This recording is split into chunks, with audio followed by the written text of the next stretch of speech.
Était sérieusement félicité. Donc le Mali, c'était l'exemple, c'était la vitrine de la démocratie. Mais par la suite, le Mali est devenu l'anti-modèle. Qu'est-ce qui n'a pas marché? D'abord, il faut dire quelque chose. Certains de mes Koulibaly vont dire, mais ce type-là, il parle trop de lui. Mais je le fais, uniquement pour le gêner.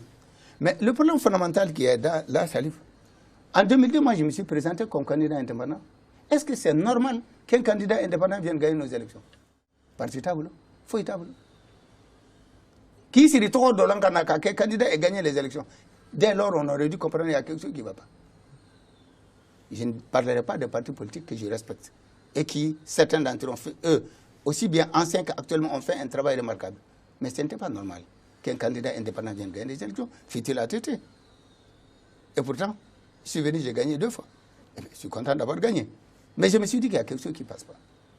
Un indépendant, chez nous, avec tout ce qui a pu être fait comme lutte, un indépendant n'aurait pas dû gagner. Mais cependant, c'est fait. Ils avaient une confiance. Parce que le vote, c'est la confiance. Et lorsque vous êtes investi d'une certaine confiance, ils vous font confiance, ils vous prennent. Donc, Salif, ce point est un point sur lequel nous devons tenir compte. Ce qui veut dire que quelque part, et sur certains aspects, les choses n'ont pas marché comme on le souhaitait. Et aujourd'hui, il faut que nous ayons tout simplement le courage de revoir les choses. Ensuite, les mentalités ont changé, Salif. Imaginez-vous, avant qu'on dise quelqu'un a volé ou il a corrompu, mais c'est la croix et la bannière. Mais aujourd'hui, les gens sont pressés. Dès qu'ils commencent à travailler, il faut la voiture. Où est-ce qu'il va lever cet argent? Ensuite, d'autres parlent de l'impunité. Les gens font ce qu'ils veulent et personne ne dit rien. Mais tant qu'il y aura l'impunité, il y aura la corruption. Je crois que là, pour aller dans ce domaine, c'est l'exemplarité qui compte.